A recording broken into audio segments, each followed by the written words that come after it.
Welcome back to another episode of See You at USC. I'm your Thursday night host, Lauren Day, and tonight I'm very excited to be talking to the director of the journalism school at USC, the one and only Willow Bay. Thank you so much for being here tonight. Lauren, I'm thrilled to be here with you. So obviously this is a different set than our usual CU studio.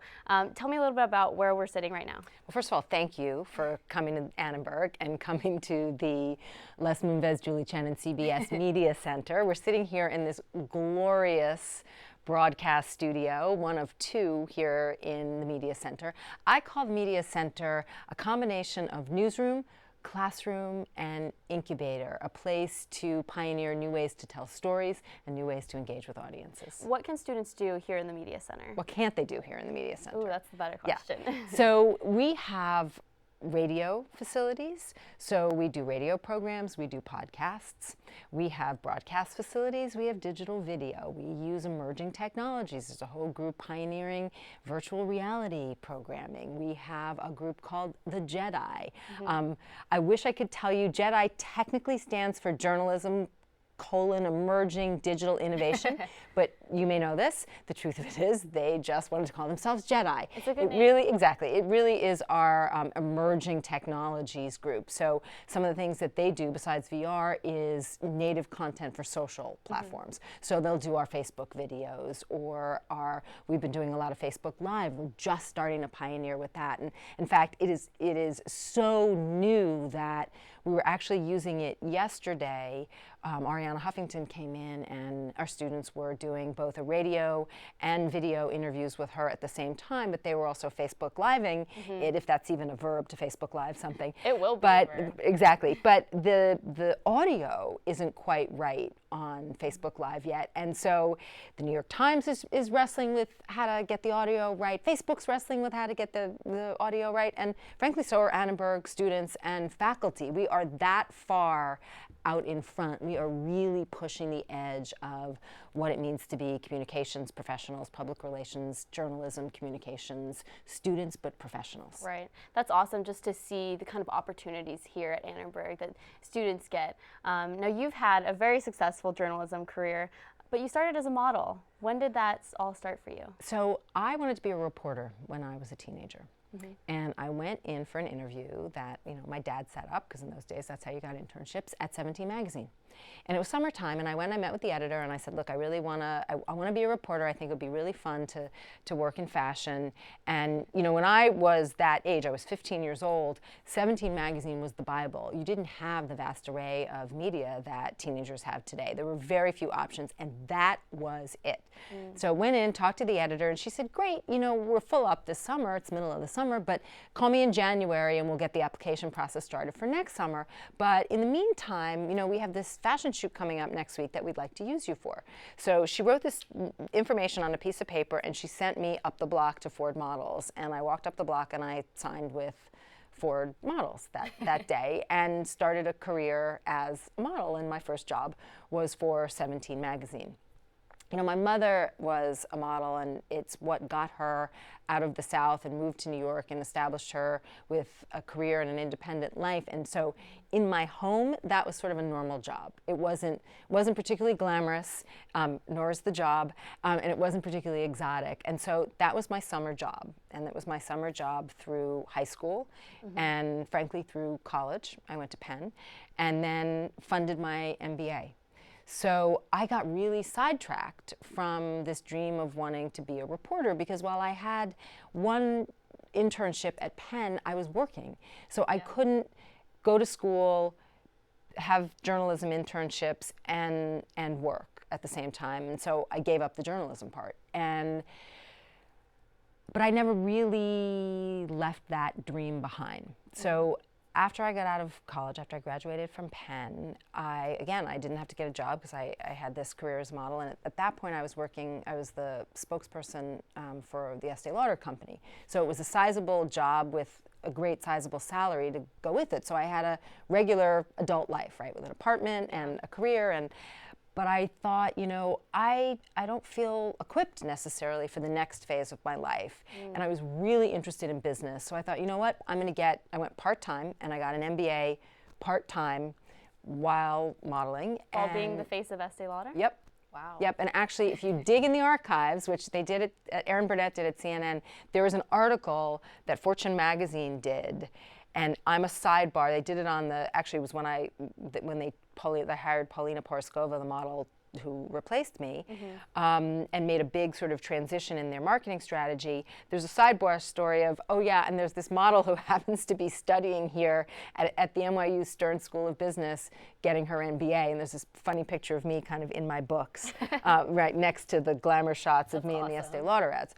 So it took me, I went part-time, so it took a while to get an MBA, and when I was graduating, I knew I didn't want to work on Wall Street. I thought I would have a career in marketing, probably in the kind of consumer products or beauty or fashion industries, because I was familiar with them. But I thought, you know, I always wanted to be a reporter. And I decided I was going to give myself a year. Just going to give myself a year and see if I can kickstart a career as a reporter. And I thought I wanted to be a television reporter. And at the time I had an agent, and I said to him, so I have a good idea. I have a new MBA, I want to be a business reporter. And he laughed at me.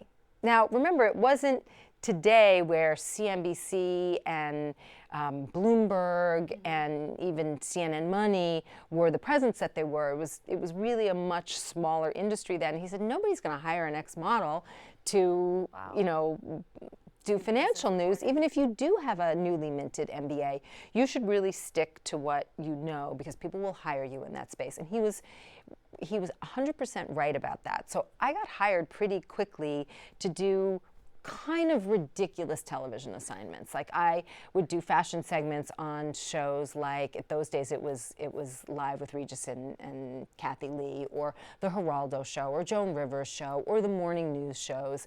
And I would go on and do fashion segments, and I hated it. You weren't happy doing that? No.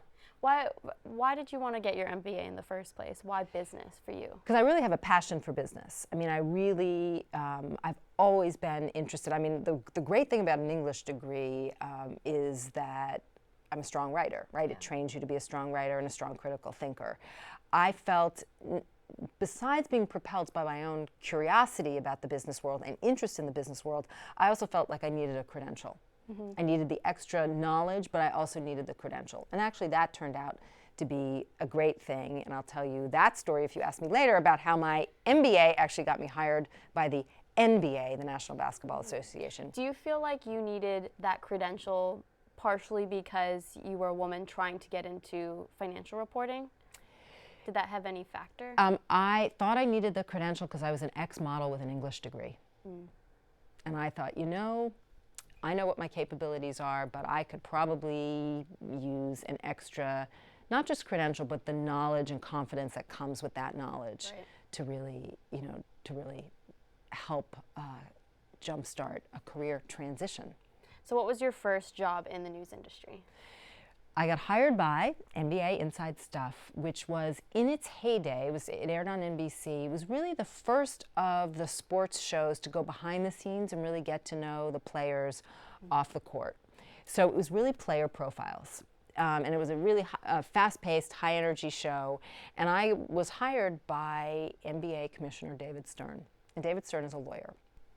And it came down to two candidates. And he said this to me point blank. He said, look, you've got you, and there's you and this other woman. You're both good on TV, but you have an MBA. And so for my money, I'm going with you, because if the TV thing doesn't work out, I'm going to put you to work in the marketing department. Yeah. True, that's exactly what he said, and I remind him of that to this day.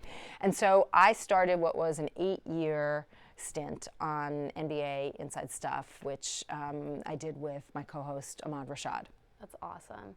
Would you recommend getting an MBA or going back to school to get a master's or another degree for students who want to get into I think if you, I think that anybody who gets a master's degree because they're propelled by a passion for learning and curiosity will be well served. And it matters less what career you're going into than what you do with that knowledge, because it builds in people a unique set of experiences and expertise.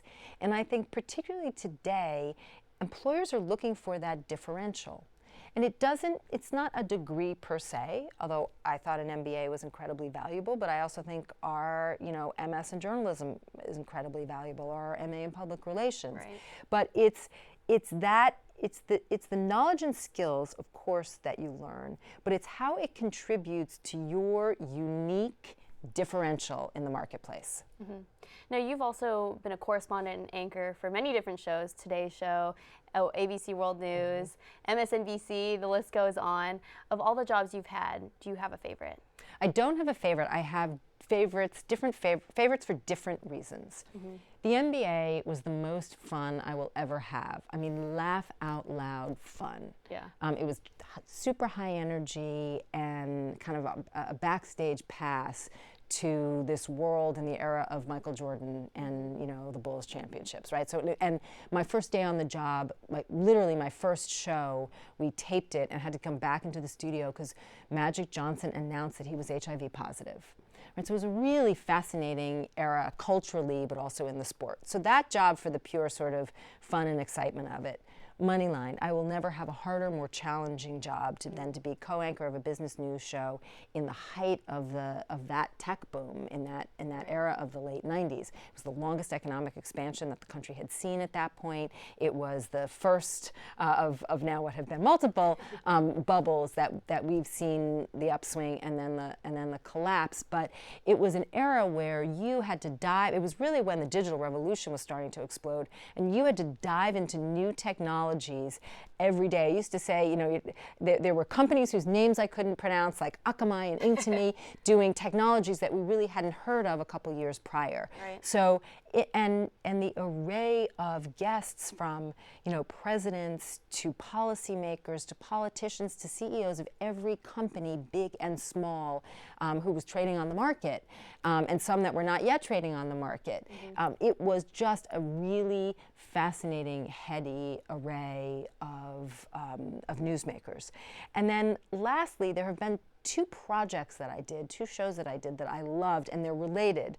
One was a Lifetime special called Spotlight 25, which was a look at today's 25-year-old woman. Who is she and how is she different from her predecessors, and how is she charting a new course? That was about 10 years ago. Cut to 10 years ahead of that, and I did a show at Bloomberg using the same format called Women to Watch. And it was a look at emerging leaders in Silicon Valley. Wow. So it all kind of relates. The stuff that you've done, getting your MBA and being on Moneyline and all your shows, and the NBA. We have to take a quick commercial break. After the break, we're going to hear more from Willow Bay. Don't go away. We will be right back.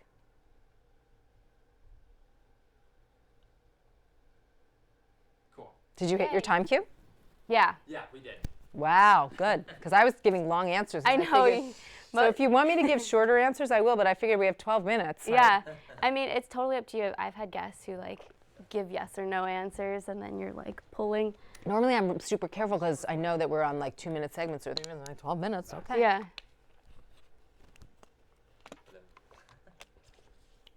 Your career is so just awesome to.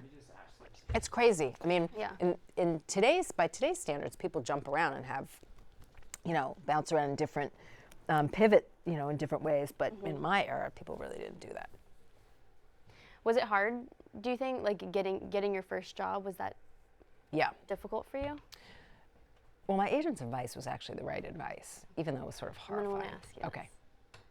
Cool. We are ready to start up. Okay. You guys are. Are you ready? Yep. Okay. Welcome back to See You at USC. I'm here with Willow Bay, the director of the journalism program here at USC.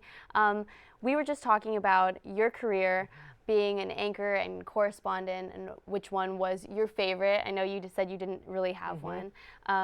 Was there you said you were talking about the most challenging job. Specifically, why was that so challenging? Why was Moneyline so challenging? Moneyline was challenging because it was a live, it was an hour live every day following the market close.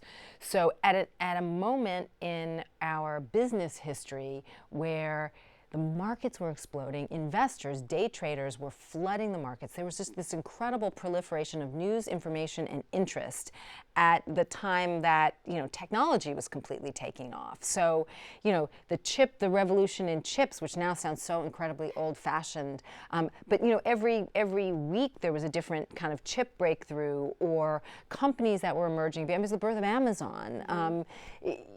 Steve Jobs was very much Steve Jobs, Bill Gates, Jeff Bezos. That whole generation of business icons was just kind of coming into their own as business leaders. It was a really fascinating time. So when people say, oh, journalists and reporters, it's an easy job, or they don't necessarily respect the industry, like, what are your thoughts on that, and how would you respond to someone who says that? I mean, it crushes me that in some ways the media is a target for criticism, but also kind of knee-jerk bashing, because the media is you, the media is me, the media is a host of thousands of extremely committed, skilled reporters out there digging and digging and digging to unearth stories. And I think that it's easy to be dismissive of the media, and much less easy to be dismissive of what I think is, it's just at this point a golden era of journalism. I mean, the access we have to information, the access we have to creative new ways to tell stories is really unprecedented. And I would say it's less the journalists than the industry that's supporting the journalists that really has to mature and evolve post-digital and figure out what are the revenue streams that match up with the needs of reporters and match up with the needs of communities, not just countries, but real communities for intelligent, impactful, important news and information. Speaking of digital journalism, people always say print journalism is dying. Do you think that's true?